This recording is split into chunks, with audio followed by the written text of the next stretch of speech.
해시태그 딸에게 반찬 갖다 주다 목격한 충격적 장면. 이 진실을 말해야 할까요? 그날은 단순히 딸에게 반찬을 가져다 주려는 평범한 하루였습니다. 도라지 무침, 갈치조림, 오이지까지 정성껏 준비해 통을 싸들고 딸 집 초인종을 눌렀죠. 은혜야, 엄마야. 반찬 좀 가져왔다. 엄마, 오늘 야근이야. 그냥 냉장고에 넣어주고 가. 알았다, 걱정하지 마라. 딸 은혜 32는 결혼한 지 5년 된 워킹맘입니다. 항상 바쁜 딸을 위해 일주일에 2번씩은 이렇게 반찬을 가져다 주곤 했죠. 현관 비밀번호를 누르고 들어간 집은 고요했습니다.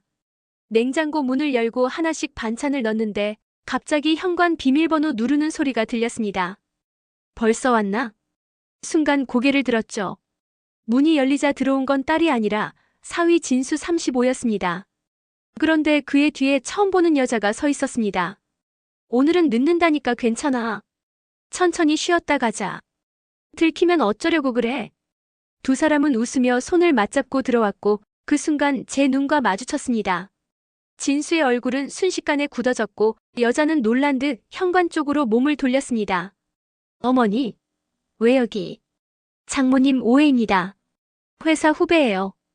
마무리할 게 있어서. 하지만 그의 떨리는 목소리가 더 큰 거짓처럼 들렸습니다.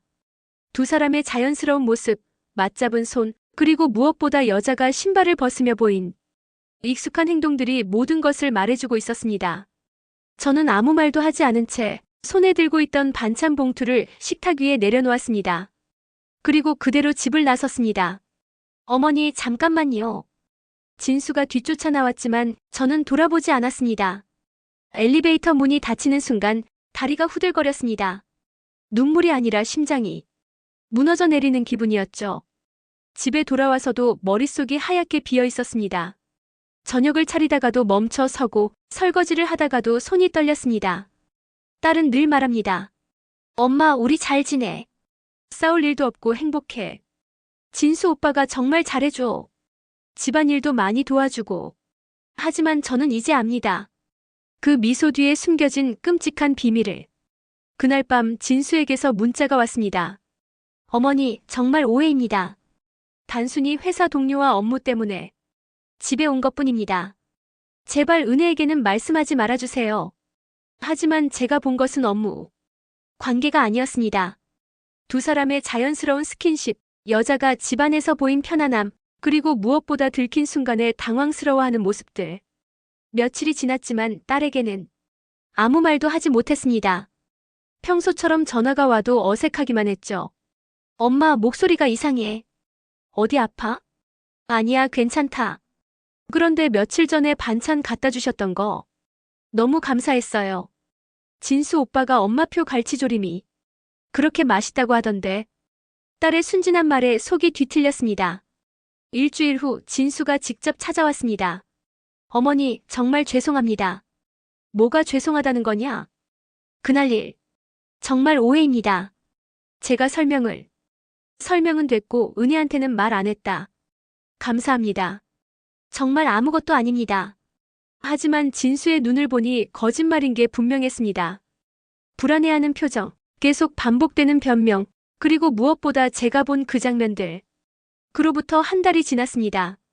딸은 여전히 행복해 보입니다. 아이를 돌보고 직장을 다니고 남편과 다정하게 지내는 모습을 SNS에 올리기도 하죠. 하지만 저는 매일 괴롭습니다. 이 사실을 딸에게 말해야 할지 아니면 계속 모른 척해야 할지. 말한다면 딸의 행복한 가정이 무너질 것입니다. 어린 손자도 있는데 말이죠. 하지만 모른 척한다면 딸이 계속 속임을 당하며 살아가게 됩니다. 몇 번이나 딸에게 전화를 걸었다가 끊었습니다.